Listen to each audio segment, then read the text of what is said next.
அரவிந்துடைய தலைமையில இன்னைக்கு இந்திய அலைன்ஸ் தமிழ்நாட்டில் பலமா இருக்குது.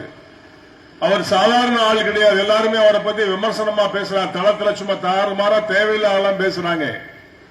உழைப்பால் உயர்ந்தவர். விவசாயம் என்பது அவருக்கு தெரியும். அடிப்படையில் அவர் விவசாயத்தினை சார்ந்தவர். சில நம்ம முதலமைச்சர் கூட சமயத்தில் பார்த்தா தலப்பா கட்டியிருந்தாரு. தலப்பா கட்டி நானும் விவசாயி தான் அப்படின்னு சொன்னார். விவசாயத்தில் என்ன நெல்லு விளையும், பருத்தி எந்த மாசத்துல விளையும், கடலை எந்த மாசத்துல போடலாம், தண்ணி இருந்தா என்ன பண்ணலாம், கலப்பனா என்னன்னு தெரியுமா, கொப்பரன்னு என்னன்னு தெரியுமா, தலான்னு என்ன தெரியுமா, படிச்சு தெரியும். அனுபவத்தில் ஜான்பாண்டியன் செஞ்சிருக்காரு. நான் வேலை செஞ்ச விவசாயம் பார்த்திருக்கேன். அதே மாதிரிதான் அண்ணா திராவிட முன்னேற்ற கழகத்தில் அனைவருமே அதிகமாக விவசாயம் செய்கின்றவர்கள் இன்றைய வரைக்கும் இப்ப வரைக்கும் விவசாயம் வச்சிருக்காங்க. உங்களுக்கு எத்தனை ஏக்கர்ல வயல் இருக்கு சொல்லுங்க பார்க்கலாம். திமுக காரங்களை கேட்கிறேன். எத்தனை மந்திரி இருக்காங்க? விவசாயம் இருக்குதா அவங்கள்ட்ட?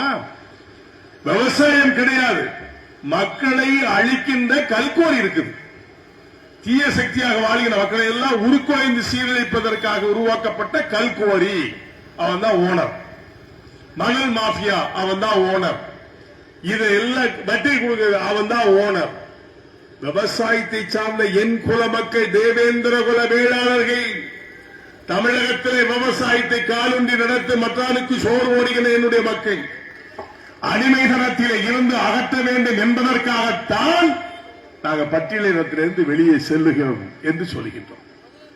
இப்ப எல்லா ஜாதி சமுதாயம் எங்களோடு இணக்கமாக இருக்கின்றது. எங்களுக்குள்ள ஜாதி வேற்றுமை இல்லை.